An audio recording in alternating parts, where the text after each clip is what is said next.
NBA Finals na para sa New York Knicks matapos nga nilang ma-sweep din ng Cavs dito sa Eastern Conference Finals. Now officially, nahigitan na nga nila ang kanilang playoff run noong nakaraang taon at sa sobrang dominante pa na style.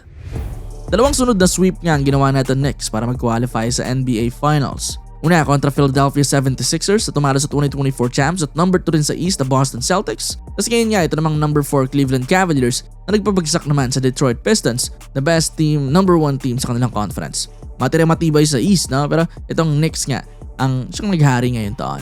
Aking ang Hawks nga lang ang medyo nakapagpahirap sa kanila kung saan umabot yun ng 6 games. Pero yun nga, nagpapainit pa lang sila na tuloy-tuloy na pagkatapos.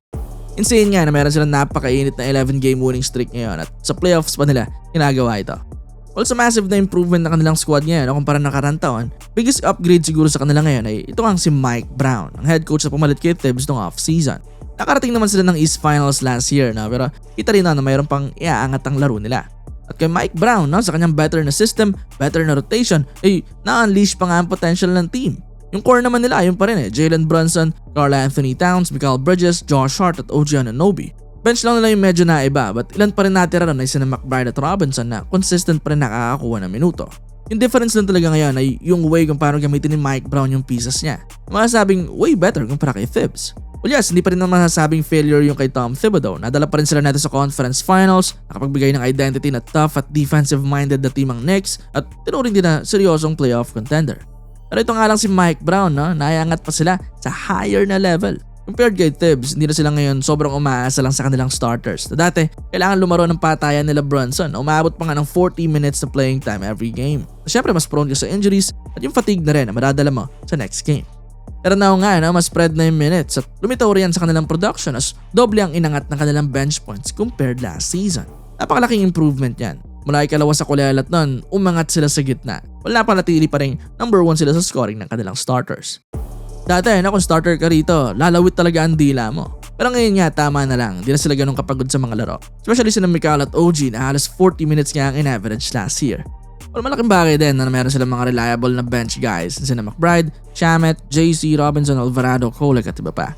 Pero yung Shamet, ibang level nitong East Finals. Insane na 92% sa tres, sobrang on point. 3 of 3 sa tres ng Game 1, 4 of 5 ng Game 3, at 4 of 4 din itong Game 4 pang sara nila ng series. Sobrang init talaga, Even nga ng series nila against sa Sixers, mainit na Games 3 and 4, 9 total 3 siya nun sa 70% na shooting.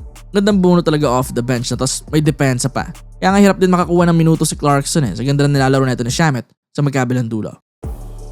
Pero bukod sa bench babalik pa rin tayo sa effect ni Mike Brown, yung sa flow naman ng kanilang offense ngayon. Now, hindi na lamang basta Brunson. Siya pa rin naman ang best player nila, diba? 27 points a game so far this playoffs at closer pa rin nila sa crunch time.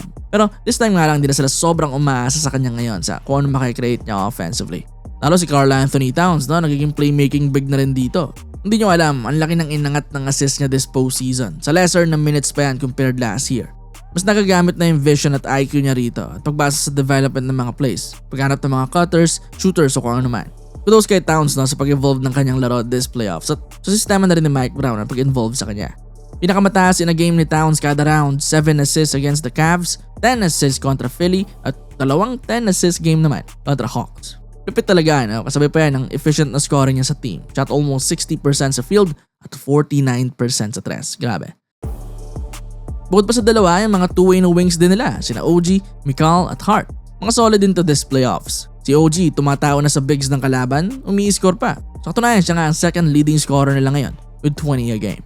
At same din sa kanya, ganyan din ang aasahan mo kay Mikal Bridges, offense and defense. Well si Hart naman, energy, hustle at defense din. Big games nga meron din siya. Game 2 against the Cavs, 26-point game naman ang pinamalas niya ron. Sobrang stack talaga na team nito ng New York Knicks. Ang dahil pwedeng pumutok at any given night. At sa better pang system na nilatag ni Mike Brown para sa kanila, naging mas effective at mas efficient pa ang team. Yung pacing nila mas mabilis na rin. Dati maraming possessions na parang sobrang bigat ng offense nila Often kailangan nila mag-resort sa mga ISO madalas ni Brunson. Maraming mga tough shots. Pero ngayon nga iba na mas dumali na ang basketball sa kanila. Mas spread na ang floor, mas maraming threats pag kick out, mga cutters, yung transition game din nila way better.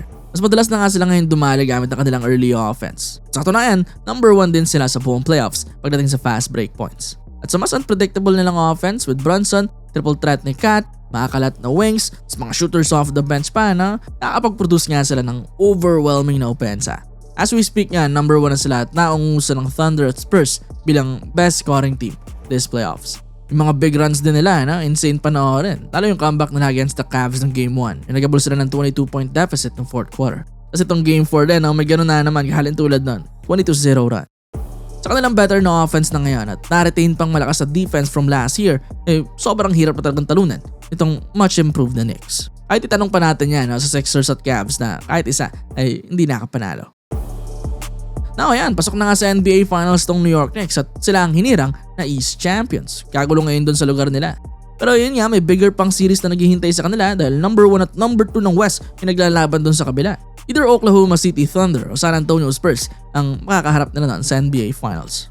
Marami ang nagsasabi nito na West Finals ang NBA Finals, pagmamaliit sa mga Eastern Conference teams. But we'll see na sa dominance na itong New York Knicks ngayon sa East, maybe kaya nilang bigyan ng great na series ang mananalo rin sa West. But who knows, baka may chance din sila to win it all.